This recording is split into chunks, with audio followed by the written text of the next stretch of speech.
An innocent ride home takes a gruesome turn. It was a crime of absolutely no logical reason. A family's desperate search for their missing brother turns up nothing until a psychic 2,000 miles away tells them where to look. This is where you have to go, and this is where you find your brother's vehicle. She had a lot of details. She didn't get them from us. She didn't get them from the media. But her visions make legal history. There was total and complete silence during her testimony. Never heard anything like that before.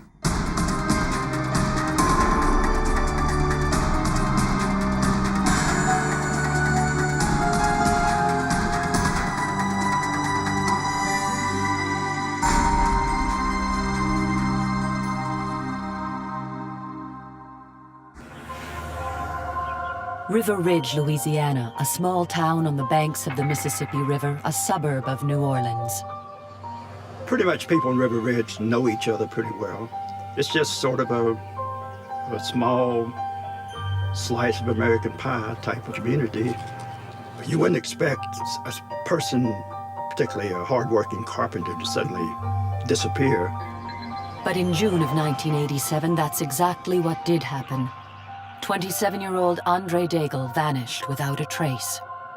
My mother called me Friday morning and told me that Andre was, missing and she hadn't heard from him. We're a close-knit family and very tight, and Andre wouldn't leave the pets without food or water for one.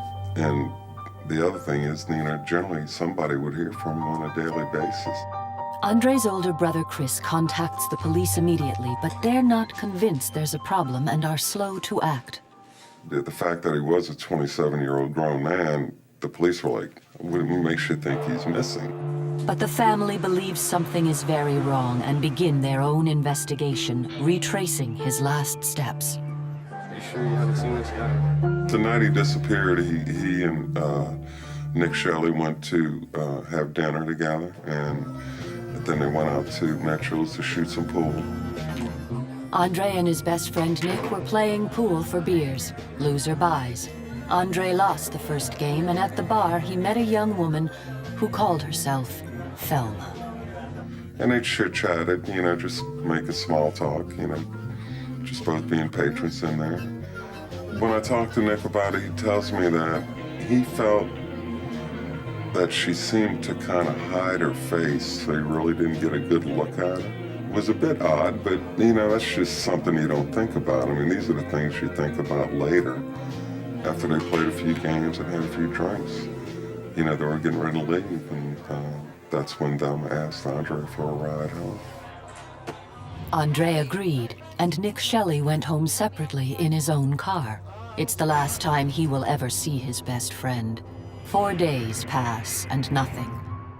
2,000 miles away in California, Andre's sister Elise is desperate to help. A friend suggests she visit a psychic. When she came to see me, Elise told me she had a brother that was missing.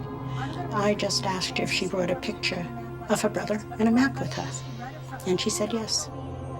Rosemary Kerr lives in Escondido, California. She claims she has a special talent for finding missing people. She'll need it. She's never been to Louisiana and never met the Daigle family.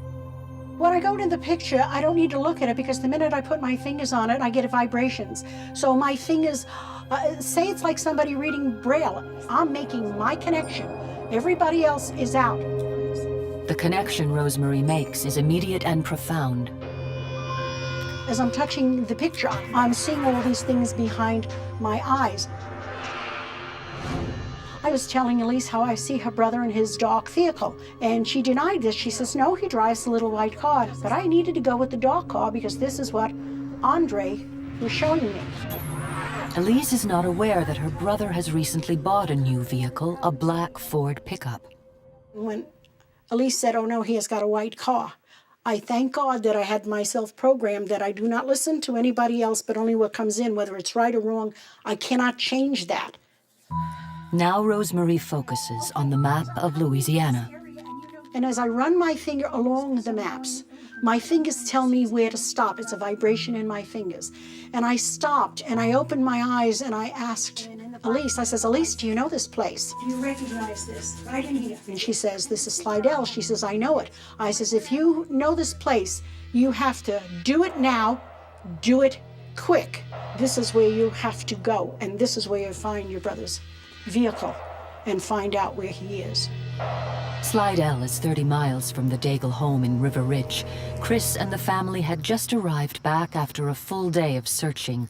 They were not prepared for what would happen next.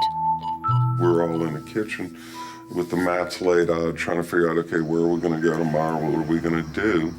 That's when the phone rang, and my mother got the call from Elise. I just had a reading with the psychic here. And she says, the lady says to go to Slidell. Well, man, when she said that, everybody in the room just got shook. You know, you could feel goosebumps, and it was like the spirit had walked through there and touched you on the shoulder just to let you know, this is real, you gotta go. Within minutes, Chris and his family are racing towards Slidell, guided, they believe, by the spirit of their missing brother. They went out in their vehicles to look for Andre. I told them to talk to Andre. And Elise said, why? I says, I want the open connection. So we did, we knew he was frightened. I mean, we didn't know if he was alive or not. And we just wanted to reach out to him, and let him know that, his family was there. So. Then, incredibly, there on the interstate, Chris spots Andre's truck ahead. The black pickup is heading towards Slidell, exactly where the psychic said it would be. I actually kind of passed the truck up at first. I didn't even expect to see it, really, but drove up. Hey, was that it? Sure enough, that was it. Of course, we didn't recognize who was in the, driver's seat and who was in there driving it. How could a psychic 2,000 miles away know where to find Andre's truck? But where is Andre, and who's at the wheel? In River Ridge, Louisiana, the mysterious disappearance of 27-year-old Andre Daigle has his family searching everywhere. 5 days pass without any success. Then, a California psychic 2,000 miles away points them in the right direction. This is where you have to go, and this is where you find your brother's vehicle. And sure enough, going down the interstate on our way to Slidell, and there was the truck. Of course, we didn't recognize who was in the driver's seat and who was in there driving it. So we decided at that point that we'd just kind of stick with them and see where they led us. Chris tails the truck for nearly 30 minutes. Suddenly, the truck veers off the interstate and leads them down a deserted side road. There's no lights, it was pitch black out there. So I'm kind of sitting back about, 50, 60 feet from where they were. Didn't want to get too close, but we wanted to stay close enough that if they left or did anything, we were there. They turned the truck around, facing back towards us, and then they killed the motor and turned the lights on. Well, that was very spooky, because now we knew that they knew we were following them. They drove by real slow and just kind of checked us out and looked at us, And as they got by, they took off. We had just drove down that road not seconds before, and it was empty. Here we are 30 seconds later, we go down the same road, and who do we see? A police car. As luck would have it, they ran across the only patrol car in the Pearl River area, parked alongside the road that they were on. We're all yelling, yeah, get that truck. Man, this is my brother, that's his truck, he's missing. You gotta stop these guys. And that's when we got into like a high-speed chase.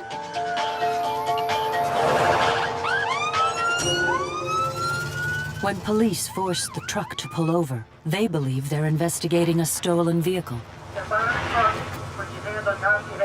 As police search the truck, they find both guns and ammunition.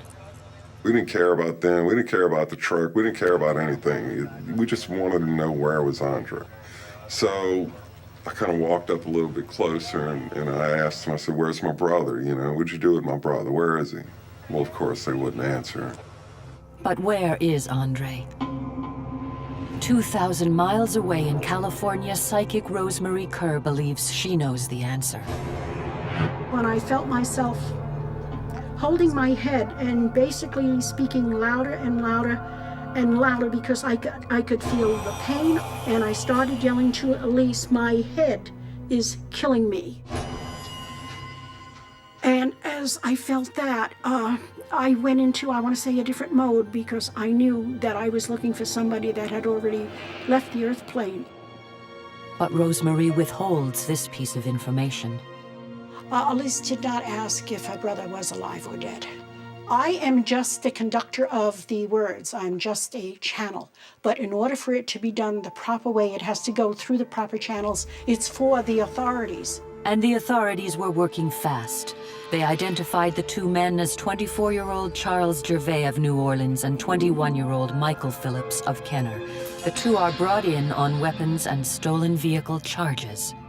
These two were not new to crime.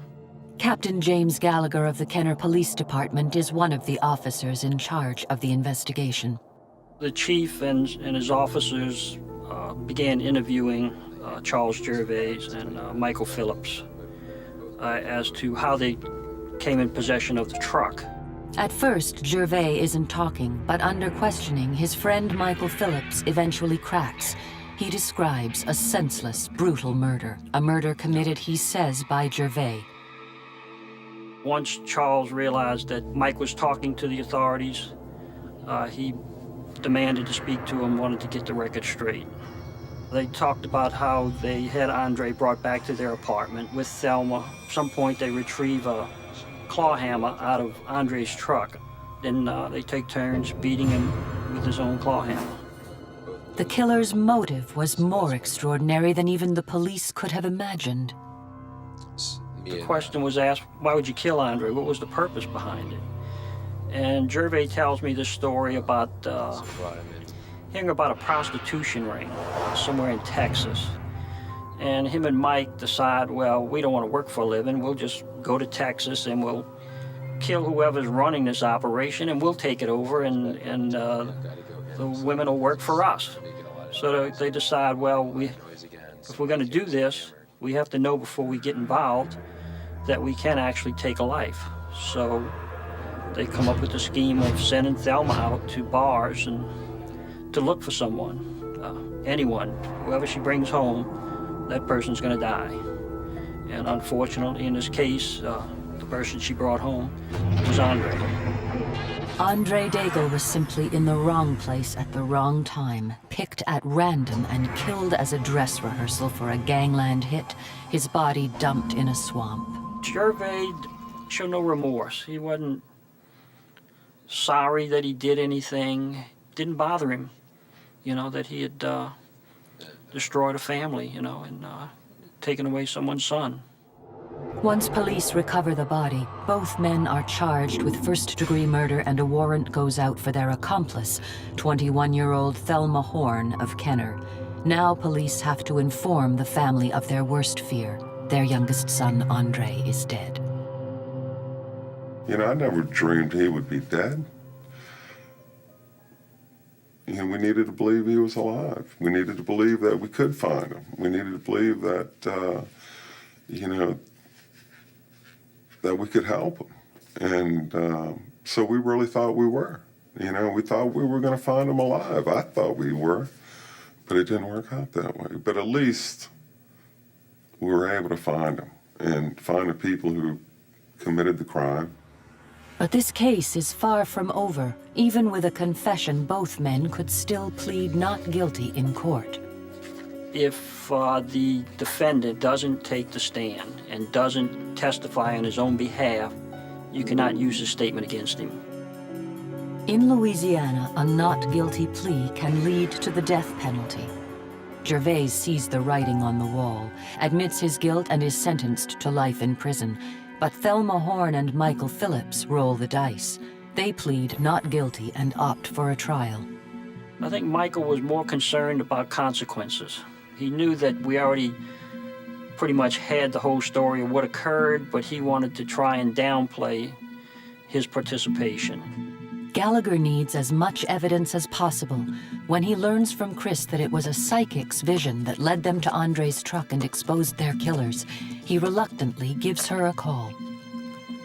You know, I deal with facts. I deal with things, you know, tangible things. And up until that point, I was still trying to figure out, you know, what the angle was. How did this happen? Hello?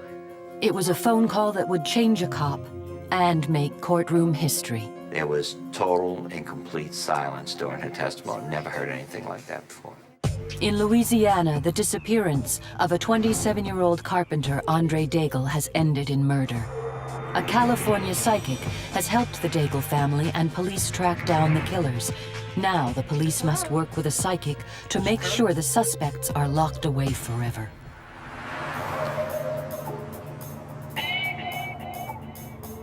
Well, I learned that the way these people were actually caught was a tip from a psychic, a lady named Rosemarie Kerr, who lived in California. When Captain Gallagher contacts Rosemarie, she recounts the details of her reading with Andre's sister. As I come into Andre's vibration, I'm getting more and more headaches coming in very, very strongly. Well, she was talking about, I'm feeling pain to my head right now as I'm handling his photograph. I already knew from the investigation that Andre had been beaten with a hammer. The autopsy revealed that Andre had been struck 10 times in the head. She talks about where the body's at and where Andre's at. I could see and also feel a freeway or a roadway that was to my right and high above me. I knew there was a railroad track to the other side. I knew there was marshes there. The number 7 kept coming in and coming in very strongly. When Gallagher travels back to the location where Daigle's body was found, he's amazed at the psychic's accuracy. We got off on exit number 7 right down the road to get here. As Rose told me during my interview with her, she described a long bridge. And what we have behind me here is Interstate 55, which runs for about 24 miles, elevated through the swamp. She indicated there'd be water all around Andre. Well, here we are, next to the swamp here. She had a lot of details that no other way she could have gotten them. She didn't get them from us. She didn't get them from the media. And it just, I was amazed, but I became a believer after talking with her. He was kind of flabbergasted because he had never worked with a psychic before, and he wanted to know how I knew all these things. But what was so lovely about him, he's accepted me for who I was. He questioned me very, very thoroughly, wanting to know how I work and how I know it. And though I could feel skepticism at first, he, as we talked and talked and talked, he accepted the fact because he was able to verify the information that was given to him. You have to be a believer because there's no other, there's no explanation for what she gave him other than that she has a gift. But could a psychic's visions hold up in a court of law? W.J. LeBlanc, a Louisiana district attorney, thinks Rosemarie's testimony is key. When I first took the case, I really didn't have an expectation that the psychic would testify. I read through the file. It was almost too fantastic to believe in terms of what role she played in the apprehension of these individuals. But I did want to meet her to verify that that is exactly what happened, which was what was in the report. When I met with her and we discussed exactly what she did and how it did, I realized how compelling it was and that the jury really needed to hear it. The jury needed to hear why the family left River Ridge and drove to Slidell and how they just happened to run across their missing family member's truck with the killers in it. From an evidentiary standpoint, there were some people in the office who were skittish about using a psychic during a trial. My position was that she was a fact witness, and based upon what she saw, someone else relayed that information to someone else, which led to the arrest of the defendants.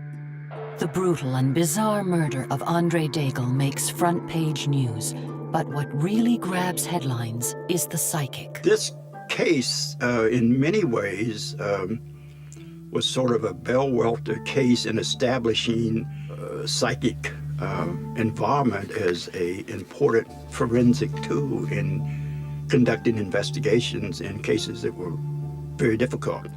Richard Boyd was the court reporter at the Daigle trial.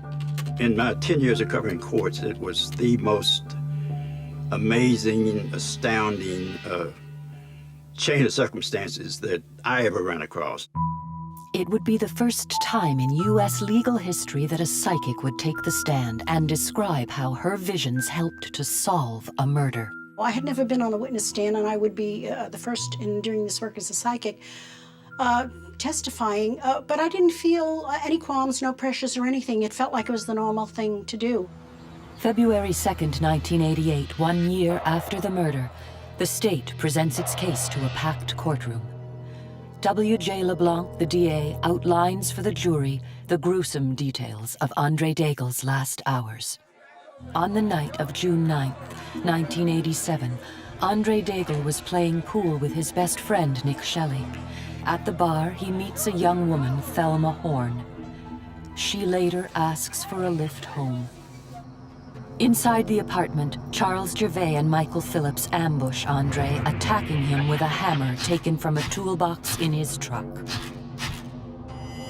Their botched murder finally ended when the two men used a vacuum cord to strangle Andre to death. They wrapped his body in a curtain and hid him in the back of a couch. The following night, they dumped his body in a swampy marsh below the causeway.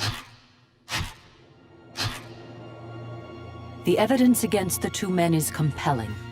Now the DA calls the psychic to the witness stand to help seal the prosecution case. You could hear a pin drop in that courtroom. I mean, people were just enraptured by it, just totally focused on her. Thank you. There's an old... Rosemary Kerr tells the jury how her vision led the Daigles to Andre's missing truck. You know, the emotion, it was just a chill went through the room. At the close of the state's case, faced with the evidence, Michael Phillips changes his plea to guilty. He was headed straight for the electric chair. The evidence was overwhelming.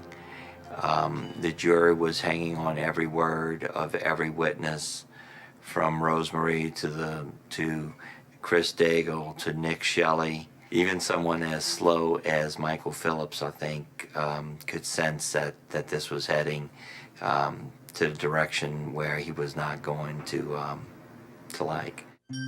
Without that information provided by Rose, which eventually led to the arrest, he would have been possibly another John Doe, unsolved homicide. In a separate trial, the killer's accomplice Thelma Horn is found guilty of second-degree murder. With the help of the psychic's testimony, all three are serving life sentences. That was the first time that a psychic had ever testified in a criminal trial. And to my knowledge, I don't think that one ever has testified since. It was a fairly unique set of circumstances that led to her testifying in the trial. Because Andre Daigle was a very special young man, and there was just this feel about the trial that everything was coming together to see that Andre's killers were brought to justice. And I think that Rosemary's testimony was a big part of that. I feel that this whole scenario wasn't in our hands, but in a higher power. And we all just did our job. And I have to give credit to the departments that work with people like me and realize if we can give them just one little piece of the puzzle and that could help them, that's what we're about. The Daigle family was devastated. To this day, is still devastated to a large extent by this senseless crime. Andre Daigle, a promising young man who was hardworking, lost his life for absolutely no reason, for no discernible, clear reason. Andre was a great brother. You know, if you ever needed his help, he was there for you. You know, he was just a wonderful guy, thoughtful, kind, gentle. You know, after the funeral, people would just walk up to me, you know, guys we went to high school with, you know. I mean, if there wasn't 100 guys came to me and said, Andre was my best friend. I'm gonna miss Andre. He was my best friend. I mean, he was everybody's best friend, you know. I mean, that's quite impressive, you know, to hear that from people. You know, his life was cut so short. I don't know if he had time to even figure that out. Here's Rosemary, you know, a little lady living out there in California, you know, 2,000 miles away from us. Think that someone has that ability, you know, to make contact and into the spirit world like that and able to help, but she's connected.